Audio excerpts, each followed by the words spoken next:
ఓం నమో భగవతే వాసుదేవాయ. వసుదేవసుతం దేవం కంసచాణూరమర్దనం దేవకీ పరమానందం కృష్ణం వందే జగద్గురుం. త్రికరణ శుద్ధిగా చేసిన పనులకు దేవుడు మెచ్చును, లోకము మెచ్చును. 1 కోటి గుణితం బగు మార్గములుండగా ప్రయాస పడనేలా. త్రికరణ శుద్ధిగా చేసిన పనులకు దేవుడు మెచ్చును, లోకము మెచ్చును. తన మనసే పరిపూర్ణమైన గోదావరి గంగా కావేరి. తన మనసే పరిపూర్ణమైన గోదావరి గంగా కావేరి. కనక బిందు యమునా గయాది ముఖ్య క్షేత్రముల సంతతము దినకర సోమగ్రహణ కాలముల తీర్థాచరణలు చేసిన ఫలములో తను తానే సిద్ధించును. ఊరకె దవ్వులు తిరుగగా మరియేలా. త్రికరణ శుద్ధిగా చేసిన పనులకు దేవుడు మెచ్చును, లోకము మెచ్చును. 1 కోటి గుణితం బగు మార్గములుండగా ప్రయాస పడనేలా. త్రికరణ శుద్ధిగా చేసిన పనులకు దేవుడు మెచ్చును, లోకము మెచ్చును. దేవుడు మెచ్చును, లోకము మెచ్చును. ఆత్మబంధువులారా, భగవద్భక్తులారా, అన్నమయ్య రాసినటువంటి ఈ పరమ పవిత్రమైనటువంటి కీర్తనలో త్రికరణ శుద్ధిగా చేసిన పనులకు దేవుడు మెచ్చును, లోకము మెచ్చును. ఏ పని చేసినా మనస వాచ కర్మణ పరిపూర్ణమైనటువంటి శ్రద్ధతో, అంతేకాకుండా ఫలాన్ని ఆశించకుండా ఎవరైతే చేస్తారో అది అన్నిటికంటే ముఖ్యమైనది అని అన్నమయ్య రాశాడు. 1 కోటి గుణితంబగు మార్గములుండగా ప్రయాసపడనేలా. అంటే తన మనసే, ఇక్కడే మనసులోనే గంగా గోదావరి కావేరి అన్ని క్షేత్రాలు అన్ని నదులు కూడా ఇక్కడే ఉన్నాయి. ఎక్కడికో వెళ్ళి మనము స్నానం చేసి వస్తే పుణ్యం వస్తుంది, నదుల్లో మునిగితే పుణ్యం వస్తుంది అన్నది కాదు.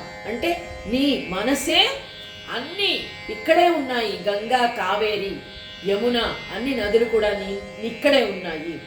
దినకర సోమ గ్రహణ కాలముల తీర్థాచరణలు చేసిన ఫలములు తను తానే సిద్ధించును. అంటే మనసు పవిత్రంగా పెట్టుకుని మనము ఒకరి కోసం, అంటే ఏదైనా సేవ చేయగలిగితే, ఒకరి సహాయం కోసం కానీ ఒకరి సేవ కోసం కానీ మనం ఏదైనా పని చేసినట్లయితే తప్పకుండా అది సిద్ధిస్తుంది.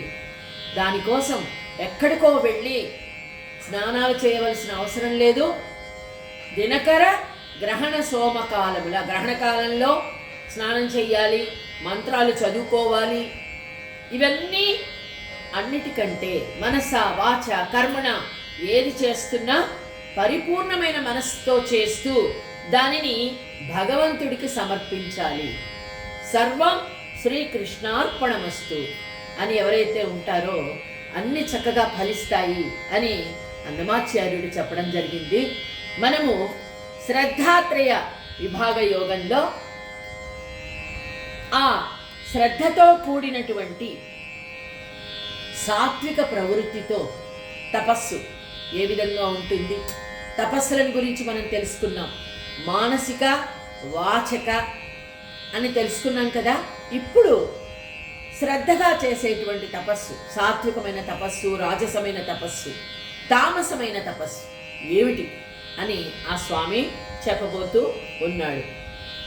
శ్రద్ధయా పరయా తప్తం తపస్తత్రివిధం నరైః అఫలాకాంక్షిభిర్యుక్తైః సాత్వికం పరిచక్షతే.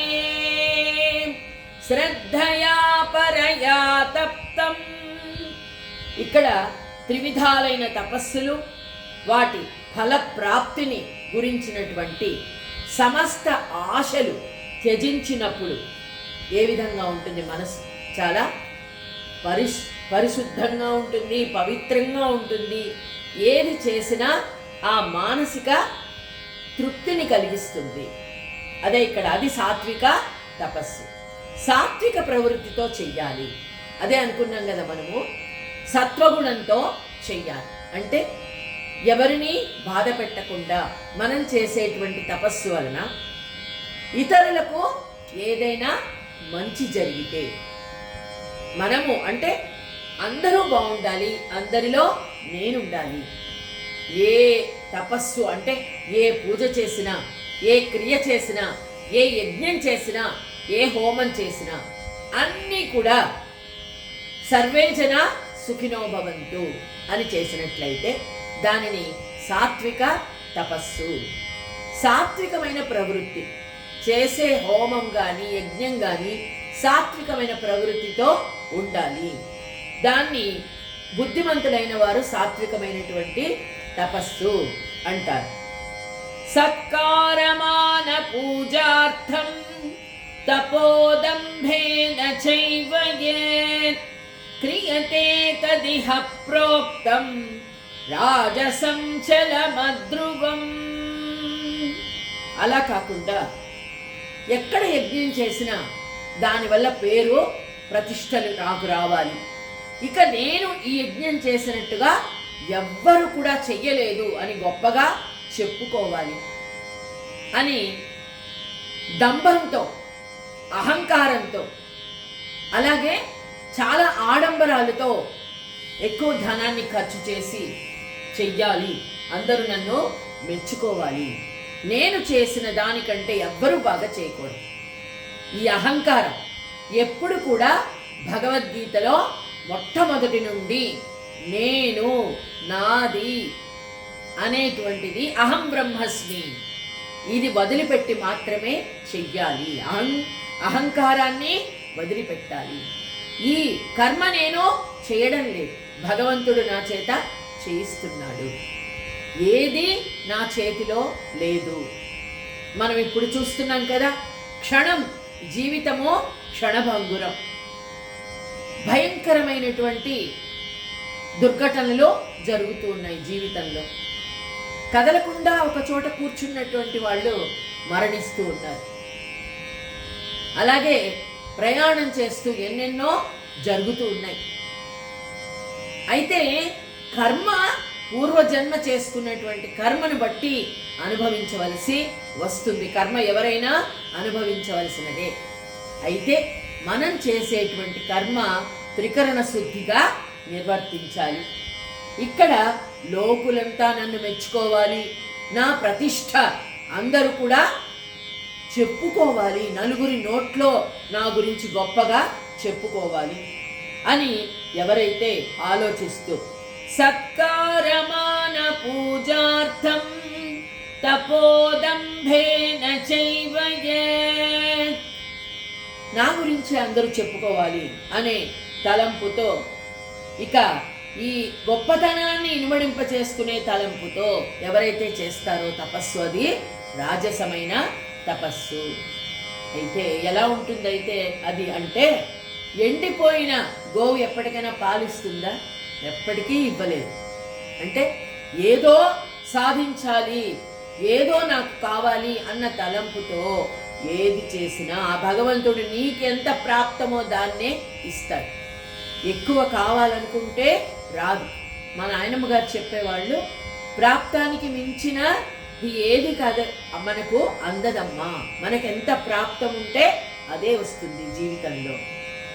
కావాలనుకుంటే రాదు, వద్దనుకుంటే పోదు. అంటే ఈ కర్మ నేను అనుభవించలేను, చాలా బాధ అనుకుంటే తప్పుతుందా? తప్పదు. తప్పనిసరిగా అనుభవించవలసిందే. నువ్వు చేసుకున్న కర్మ, ప్రారబ్ధ కర్మ అనుభవించి తీరవలసిందే. అదే ఇక్కడ చెప్తూ ఉన్నాడు. అత్యాడంబరంగా డంబముతో చేసే తపస్సు వ్యర్థము, నిష్ఫలము.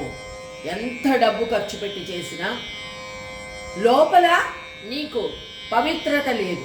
అలాంటప్పుడు ఎంత గొప్పగా చేసినా అది వృధాయే.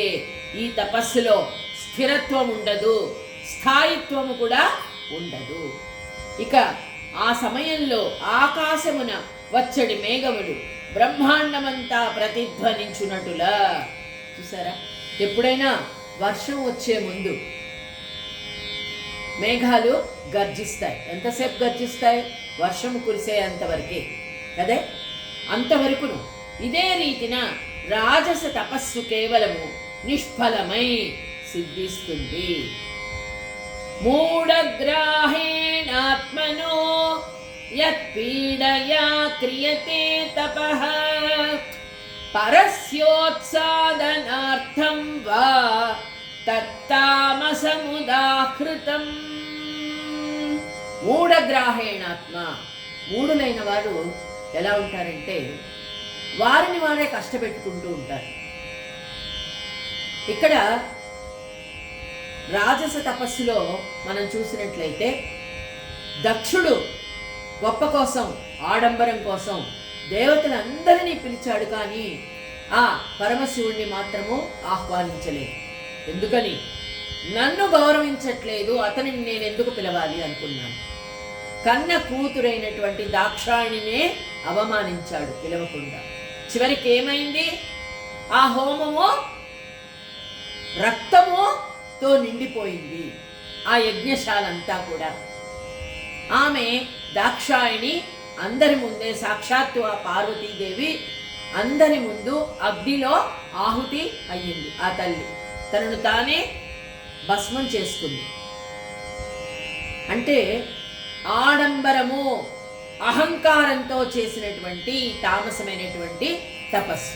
దీనివలన ఏమైంది? చివరికి దక్షుడు కూడా మరణించాడు. కానీ ఆయన భార్య పాతివ్రత్యం వల్ల తల వేరే మార్చబడింది, అంతే. కానీ అహంకారము అణుచివేశాడు ఆ భగవంతుడు.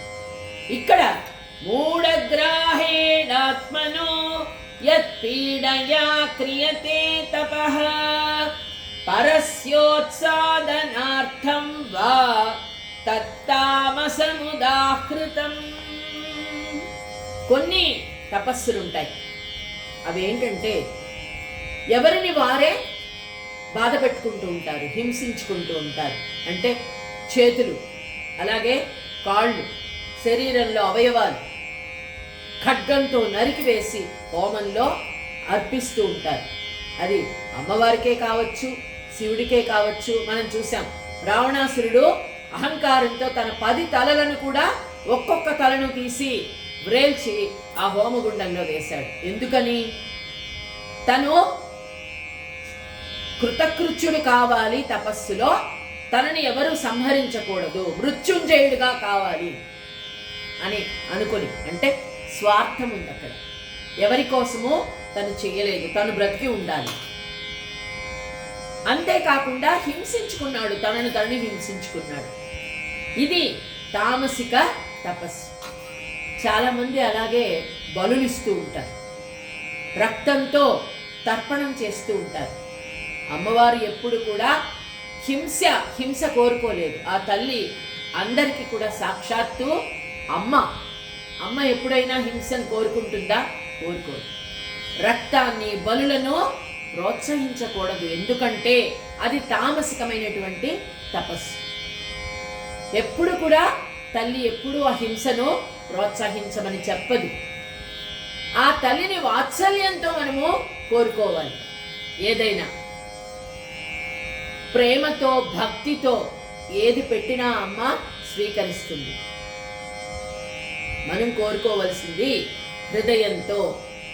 అమ్మను ఇక్కడ హృదయంలో ఉపాసన, ప్రతిష్టాపన చేసుకోవాలి. అది మాత్రమే కోరుకుంటుంది ఆ తల్లి. ఇక్కడ అది కాకుండా మూఢగ్రహేణాత్మనో యత్పీడయా క్రియతే తపః పరస్యోత్సాదనార్థం వా తత్తామసముదావ్రహం. చాలా మంది తలకిందులుగా కింద అగ్ని పెట్టి వారిని ఇంకెవరినైనా బలిపడం, వారిని వారే హింసించుకోవడం, రకరకాలైనటువంటి తపస్సులు జరుగుతూ ఉన్నాయి. వీటి వల్ల ఏమవుతుంది అంటే నాశనమే జరుగుతుంది తప్ప ఎప్పుడు కూడా ఎవరికి యోగ్యత దక్కదు. అదే ఇక్కడ ఆ భగవంతుడు చెప్తూ ఉన్నాడు. ఈ విధంగా శారీరక కష్టాన్ని కలిగించడం వలన అతని భారము ఎప్పుడు కూడా తలకిందులుగానే ఉంటుంది. అంటే తన పాతాళంలోకి నొక్కివేయబడతాడే గాని తన కీర్తి ఎప్పుడు కూడా పైకి చెప్పబడదు. అంతే కదా, హింసించుకుంటూ తపస్సు చేసుకుంటూ బలులు ఇచ్చుకుంటూ చేసేటువంటి తపస్సును ఎవ్వరు కూడా గొప్పగా చెప్పదు. ఎవరికైనా మనము మంచిది, నోరు లేని జీవాలను హింసించడం వల్ల ఏమొస్తుంది? అవి కూడా శపిస్తాయి మరణిస్తూ. కాబట్టి ఈ తామసికమైనటువంటి తపస్సు సత్వాది గుణ సంయోగము వలన జరిగిన తపస్సులో ఎంత మంచి జరుగుతుందో, సత్వగుణం వల్లే అన్నీ మేలు జరుగుతాయి. ఎప్పుడు కూడా సాత్విక గుణము, ఇతరులను బాధ పెట్టకపోవడము, హింసించకపోవడము, దీని వలననే మంచి జరుగుతుంది అని చెప్తూ ఉన్నాడు. ఇక తపస్సులు అయిపోయాయి, దానం గురించి చెప్తూ ఉన్నాడు. దాతవ్యమితి యద్దానం దీయతే నుపకారిణే దేశే కాలే చ పాత్రే చ తద్దానం సాత్వికం స్మృతం. ఇక దానం, చాలా మంది దానం చేస్తూ ఉంటారు. రకరకాలైన దానాలు ఆడంబరం కోసం చేస్తూ ఉంటారు, కీర్తి కండూతి కోసం చేస్తూ ఉంటారు. అలాగే ఏమీ ఆశించకుండా, అంటే తమ దగ్గర తినడానికి లేకపోయినా సరే తను తినేటువంటి ఆహారాన్ని ఇతరులకు పెట్టేవాళ్ళు కూడా ఉన్నారు. శివి చక్రవర్తి లాగా తన కండలు కోసి దానం చేసేటువంటి వారు కూడా ఉన్నారు. ఏది గొప్పది? దాతవ్యమితి యద్దానం దీయతే నుపకారిణే. దాతవ్యమితి యద్దానం దీయతే ఉపకారిణే. ఇతరులకు ఉపకారికి ఉపకారము విపరీతము కాదు సేయ వివరింపంగా, అపకారికి ఉపకారము నెపమెన్నక సేయువాడు నేర్పరి సుమతి అని సుమతి శతకంలో చెప్పబడింది. తనకు అపకారం చేసేవాడికి కూడా ఉపకారం చేయాలనుకోవడమే గొప్ప గుణం. అదే దాతవ్యం, తన ధర్మాన్ని ఆచరించాలి, ఎదుటి మనిషి గురించి ఆలోచించకుండా. అయితే ఉత్తమమైనటువంటి వారిని ఎంచుకోవాలి దానం చేసినప్పుడు అని చెప్పబడుతూ ఉంది. అంటే ఆ దానం చేయడానికి ఎదుటివారు అర్హులా కాదా? ఒక్కొక్కప్పుడు ఉత్తమ బీజం లభించి ఉత్తమమైన పొలం దొరకకపోయినట్లయితే ఏమవుతుంది? ఎండిపోయినటువంటి పొలంలో బీజాలు నాటినట్లయితే, విత్తనాలు నాటినట్లయితే ఆ పొలంలో ఏ మొక్కలు కూడా రావు. అంతే కదా, దానిలో చక్కగా సారవంతమైనటువంటి పొలంలో వేసినటువంటి బీజాలు చక్కగా మొలకెత్తి మంచి ధాన్యాన్ని ఇస్తాయి. అదేవిధంగా అమూల్యమైనటువంటి ఒక్కొక్కప్పుడు అమూల్యమైన వజ్రం చేజిక్కుతుంది, కానీ వజ్రాన్ని చక్కగా దాన్ని మంచి నగ చేయించుకోవాలంటే బంగారం దొరకకపోవచ్చు కదా. ఆ విధంగానే దానం విషయంలో చూడండి, శుభ సమయము, ప్రాణసఖుడు, ధన సంపద, ఈ మూడు యోగించు రీతిని వాస్తవంగా భాగ్యోదయమైనప్పుడు, అంటే ఎవరికైనా ఒక శుభ సూచకమైనటువంటి అదృష్టం కలిగిందనుకోండి, భాగ్యోదయము అంటే అదృష్టం కలిగినప్పుడు ఇక్కడ శుభ సమయము అదే వస్తుంది, అనుకోకుండా వస్తుంది. అలాగే మనకు తెలియకుండానే ఎంతోమంది శత్రువులు కూడా మిత్రులు అవుతారు. అంతేకాకుండా ధనం కూడా నడుచుకుంటూ వస్తుంది. ఎలాగా, ఒక కొబ్బరికాయలో నీళ్ళు ఎలా అయితే ఉన్నాయో మనకు తెలియదు కదా, ఆ విధంగా వస్తుందట అనుకోకుండా సంపద.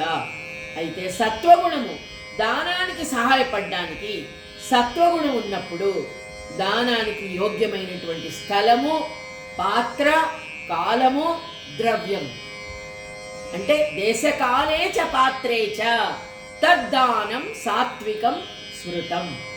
దేశము, కాలము, పాత్ర, పరిస్థితులు అన్నీ కూడా సక్రమంగా ఉన్నప్పుడు, స్థలం, ఉచితమైన దానం చేయడానికి మంచి స్థలము ఉండాలట.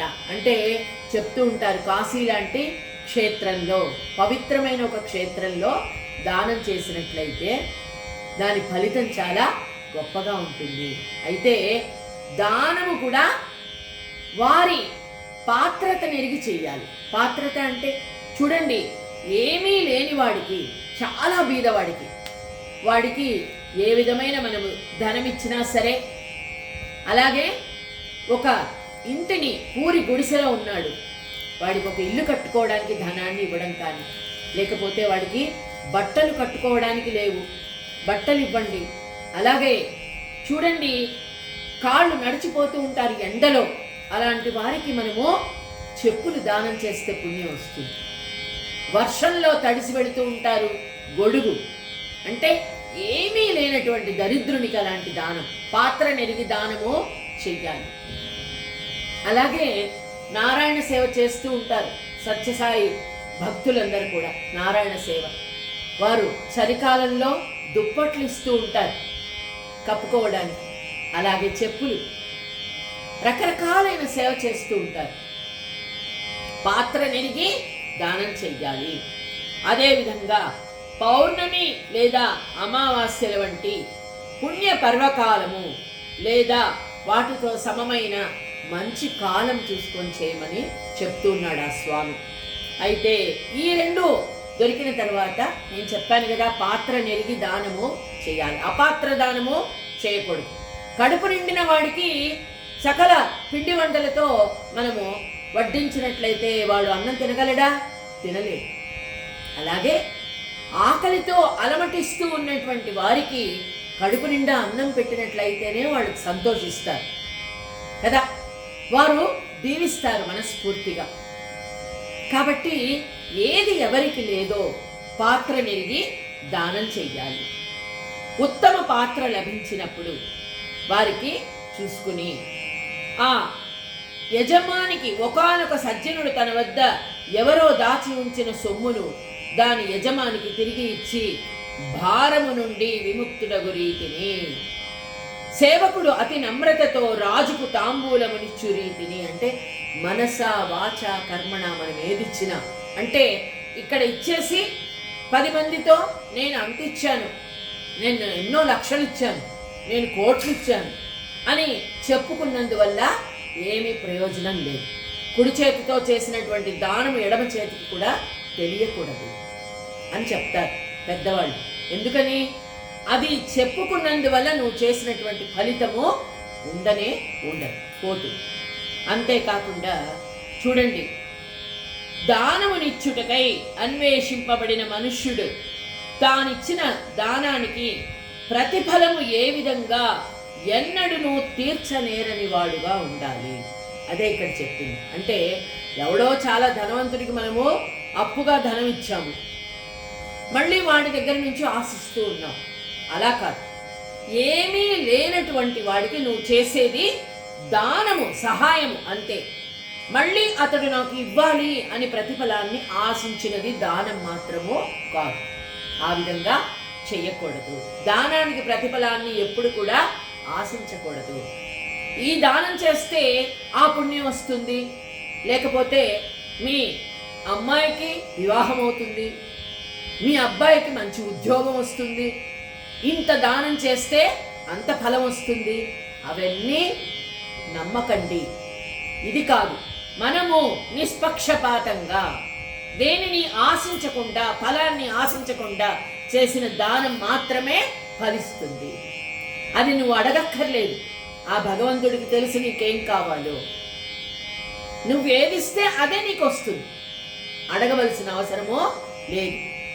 యత్తు ప్రత్యుపకారార్థం ఫలముద్దిశ్య వా పునః దీయతే చ పరిక్లిష్టం తద్దానం రాజసంస్మృతం.